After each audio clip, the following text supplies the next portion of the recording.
So you want to fire your builder, or you want to know what really happens if you do.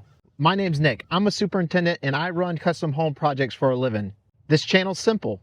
I break down the invisible parts of residential construction, the people, the process, and the operational reality that often gets overlooked. Let's break down the myth of swapping builders and what actually goes down when you pull the trigger on that decision. So sit back. If you're thinking about making this move, here's what you're stepping into. And to the builders listening, hang tight. I'm going to shine light on the whole topic.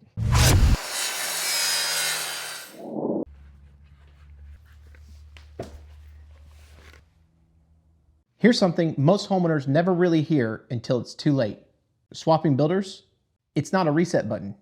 It opens up a whole new pile of decisions, a bunch of fresh problems, and you've got to build a whole new relationship that's strong enough to carry the job to the finish line. The idea feels simple in your head.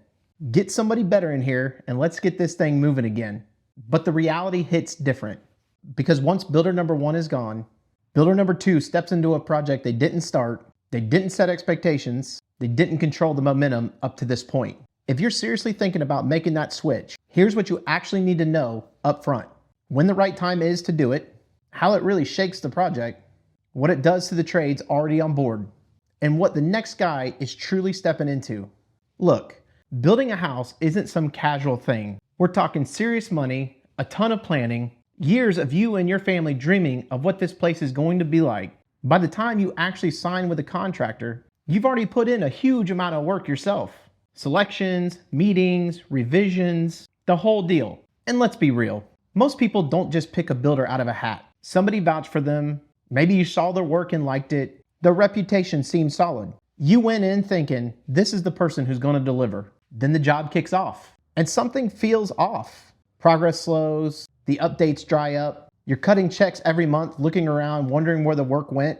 Selections start feeling like they're being pushed through too fast. And when you ask questions, the answers don't measure up with what you're actually seeing on the site. That's when the first little voice shows up in your head. Did we pick the wrong builder?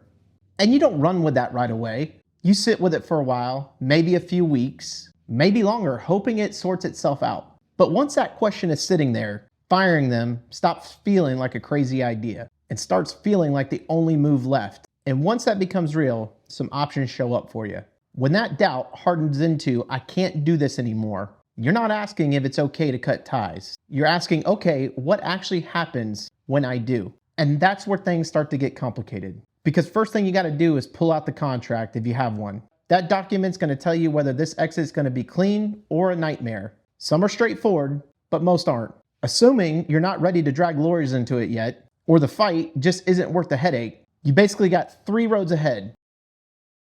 Number one, try to get the original builder back on the rails. Sit down, have a real talk, reset the expectations. Maybe even reach out to some of their past clients or trades to see if this is just a little hump that they were able to get through before. It's not easy, but a lot of stalls come from something as simple as a misunderstanding. And sometimes you can clear the air.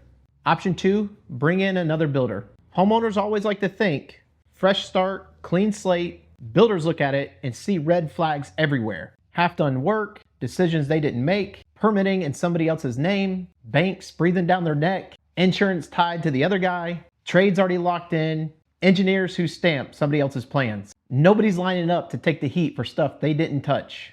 Option number three, you step in as the owner builder. It kills the middleman drama and can keep the wheels turning. But now you're the one chasing trades, juggling schedules, calling inspections, and signing off on payouts. None of these options are a walk in the park. Every single one piles an extra layer on an already complicated stack of problems. Now here's the kicker. The road you pick doesn't feel the same at every mile marker. The phase you're in really determines how much extra work you're buying. Still on paper, plans, permitting, financing, switching is mostly annoying paperwork. Pain in the neck, but it's the cleanest you'll ever get. Once dirt is turned and trades are rolling in, things get messy quick. Inspections already scheduled, materials are sitting on site, money's already paid out, work that's half done that somebody else has to stand behind. Deep into framing and rough ends, the new builder isn't restarting your house. They're coming in to rescue it. And rescue jobs always cost more, drag on longer, and burn trust faster than any straight-through project ever would. If you're already in finishes, it's not a restart anymore. is straight up cleanup, damage control, and praying you can limp across the finish line without a meltdown. Bottom line, the phase you're in sets the real difficulty, not just whether you switch or not. So what do you actually do from here? If I were in your boots right now, here's how I'd play it. Start with the builder you've already got. Push hard for better communication and some real momentum. Ask around, talk to their past clients, hit up trades that have worked with them before to see that maybe this is just a rough patch that can be worked through. If the updates are dead, money's a mess, and the schedule's gone south, yeah, that relationship's probably toast. But if there's still some pulse, you might be able to pull it back together without torching everything. Next up, hunt for builder number 2. Look for somebody who's actually done takeovers before. Not every market has people who will touch this kind of work, and the ones who do, don't chase it. Takeovers are loaded. Unknowns, liability, sequencing issues. There's no clean do-over. And that original budget, it almost never survives. That higher quote isn't them gouging. It's them pricing in the stuff they can't see yet.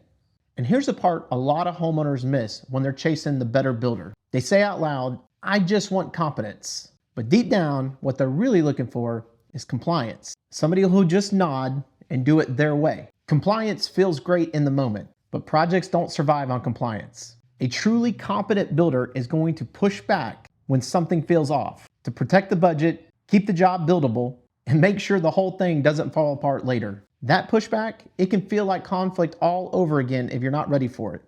Last option, you go in as owner builder. It can work if you've got the time. Trades that trust you enough to stay, and you actually know how to run coordination. Without those pieces, it turns into a second full-time job real quick, and you'll get buried in details that you never signed up for. Now flip it for a second. Builders get let go for legit reasons. Overpromising, running out of cash, going radio silent, or just not knowing how to handle conflict. But if you're about to walk away from somebody who's got a long track record, steady work, good trades, and a clean name, stop. And ask yourself, is this beef with them, or is it in the brutal reality of a custom build? Taste, expectations, timelines, identity, all the collaboration stuff, it all lives under one roof. People forget how much of the job is in those intangibles, not just the drawings and the checks. All right, let's zoom out before you start over. If you've done the homework, weighed it all, and pulling the trigger is the next call, the next move isn't just about swapping contractors. It's about swapping relationships. The new builder is walking into a job who's got somebody else's fingerprints all over it. That new partnership is what's going to drive communication, the pace, how you're going to handle the inevitable setbacks, everything. The single most important phase of any build isn't the framing or the finishes. It's who you choose to build with. That one decision carries more weight than any fixture, allowance, and any detail on the plans. These projects don't just last for months. They last for years sometimes. That's a long time to be in the same boat with someone. So get the alignment right from the jump. Transparency means everything to you. Hire somebody that leads with clear updates. Budget control is king over timeline. Say it up front and find the builder who works that way. Highest level finishes are a non-negotiable. Understand that it's going to take more time, money, and attention. And look, clashes aren't always the builder's fault. A solid builder can still run head-on into a homeowner if values are not lined up. It shows up in how you communicate, the pace that you're after, decisions on finishes and taste, budget fights, and calls under pressure. Some people just aren't going to be in alignment on a build. If it's time to move on, do it with a clear vision. Not blame, not guilt. Get real about the risks, the longer timeline, and the emotional weight of restarting in the middle. Those costs never show up on an estimate. If you're early in your build or still choosing a builder, do yourself a favor and look past the sales pitch. Talk to past clients. Ask trades who they actually like working with. And pay attention to how the builder communicates and how they solve problems. That tells you more than any portfolio ever will. Custom homes and remodels both ask the same thing of you: time, money, and attention. So choose someone who can carry the project the distance, not just get it started. If this landed with you or you've been through something like this, drop it in the comments below. I'd like to hear the stories. Thank you for watching. I'm Nick. This is my channel, Got Studs, and I'll see you on the next project.